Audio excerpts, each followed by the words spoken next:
Yan guys, magluluto ko ng itlog mo, tsaka talong mo. Ang laki ng talong mo Yan, magtotortang talong na merong gamitan natin ng minced pork. Ayan. Pero hindi natin ubusin siguro mga ganito lang. Kasi napakalaki naman ng talong niya. Char. Ayan. Hello, Bagdet. Shoutout sa'yo. Lapit na birthday mo Laki ng talong Di ba paborito mo to?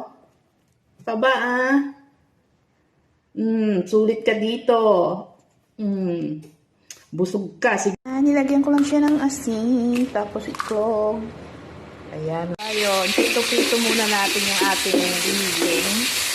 Para pag iprinito mamaya rin sa itlog at saka sa talong, luto na siya.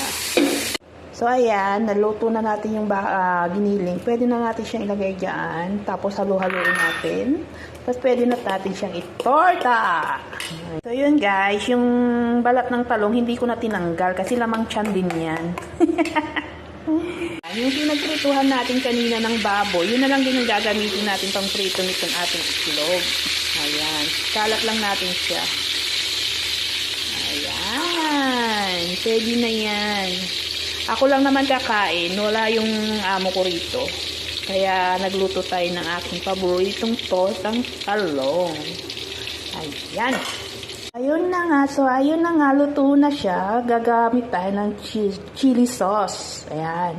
Kasi walang ang tawag doon, banana ketchup. So, chili sauce ang gagamitin natin. Ayaw pang lumabas, guys. Kailangan pang anuhin. Ayan, latu-latuin. Ayan. Super sarap, guys. Super sarap. Grabe.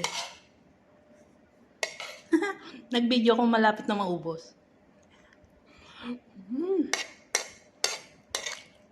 Ang sarap ng talong na mataba. Mahaba.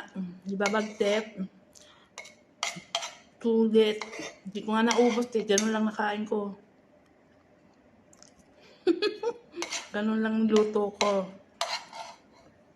Hindi kasi ako mahilig ako sa talong pero konti lang. Hindi katulad yung Bagdet, talagang inuubos yung isang buo, yung isang malaking buo. Yung isang malaki at malaking talong. Uubos ni Bagdet yun. Bagdet ba?